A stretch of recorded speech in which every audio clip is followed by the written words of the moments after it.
నమస్తే, welcome to పూరా local. నేను మీ పద్మావతి. అయితే ఇప్పుడు గాంధీ భవన్కి అయితే మీనాక్షి నటరాజన్ గారు విష్ చేయడం అయితే జరిగింది. అయితే లోపల ఆల్రెడీ సమావేశం అయితే మొదలవుతున్నట్టుగా తెలుస్తుంది.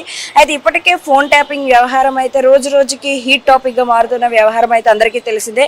అయితే తెలుగు రాష్ట్రాల్లోని ఇప్పుడు తెలంగాణలో కూడా ఈ ఫోన్ ట్యాపింగ్ వ్యవహారం కూడా ఇప్పుడు ప్రస్తుతం హీట్ పొజిషన్లో అయితే ఉంది. అయితే దీనికి సంబంధించిన పిటిషన్స్ కూడా మనకి మీనాక్షి నటరాజన్ దగ్గరికి వెళ్ళడం జరిగింది. అయితే మీనాక్షి నటరాజన్ గారికి ఫిర్యాదు చేయడం మేరకు ఆవిడ ఈ సమస్యను పరిష్కరించడం కోసం అయితే ఇప్పుడు హైదరాబాద్ లోనే ఉన్న గాంధీ భవన్ లో అయితే ఇప్పుడు ఆవిడ ఇచ్చేయడం అయితే జరిగింది. అయితే దీనికి సంబంధించిన సమావేశం అయితే ఈ రోజు రేపు ఎల్లుండి దాదాపు 3 రోజుల పాటుగా ఈ సమావేశం పూర్తయ్యే అవకాశం అయితే కనిపిస్తుంది. అయితే ఫోన్ ట్యాపింగ్ వ్యవహారాల్లో ఎవరెవరైతే ఇందులో బాధితులుగా ఉన్నారో వారందరికీ కూడా ఒక సరైన పరిష్కారం చూపించే విధంగా ఆవిడైతే ఇప్పటికే చర్యలు ముందుకు తీసుకొచ్చినట్టుగా తెలుస్తుంది.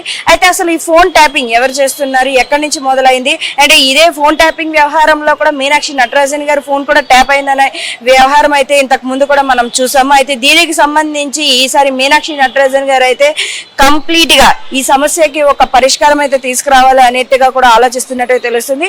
అయితే ఈ 3 రోజుల పాటు ఈ గాంధీ భవన్ లోనే మీనాక్షి నటరాజన్ గారు ఇక్కడ ఉండి దానికి సంబంధించిన పూర్తి వివరాలను కూడా తెలుసుకొని సేకరించి దాన్ని ముందుకు తీసుకెళ్లే చర్యలు అయితే తీసుకురావడం అయితే జరిగింది. అయితే అసలు ఇందులో ముందుగా ప్రధాన నిందితులను కూడా కనుగొనే వ్యవహారం అయితే కనిపిస్తుంది. అంటే దీంతో పాటుగా ఇప్పుడు రానున్న ఎలక్షన్స్ లో కూడా అయితే నవంబర్ లో జరగబోతున్న ఈ మున్సిపల్ ఎలక్షన్స్ లో కూడా ఈవిడ మరింత ముందస్తు చర్యలు తీసుకురాబోతున్నట్టుగా తెలియజేస్తున్నారు.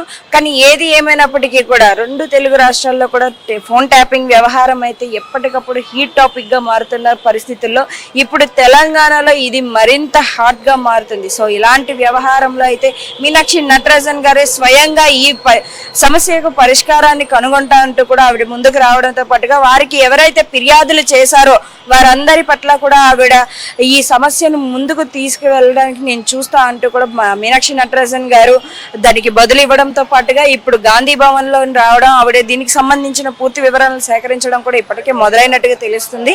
సో చూడొచ్చు, ఇప్పుడు మీనాక్షి నటరాజన్ గారు కూడా దానికి సంబంధించిన ఫైల్స్ అన్నింటినీ కూడా వెరిఫై చేయడం అయితే మొదలు పెట్టారు.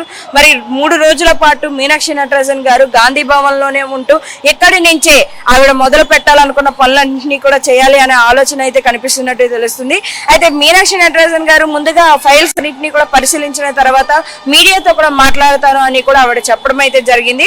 మరి ఆవిడతో కూడా ఒకసారి మాట్లాడి అసలు ఏం జరుగుతుంది అనేది కూడా తెలుసుకునే ప్రయత్నం చేద్దాం. అండ్ మీరు కూడా చూస్తూనే ఉండండి పూరా లోకల్.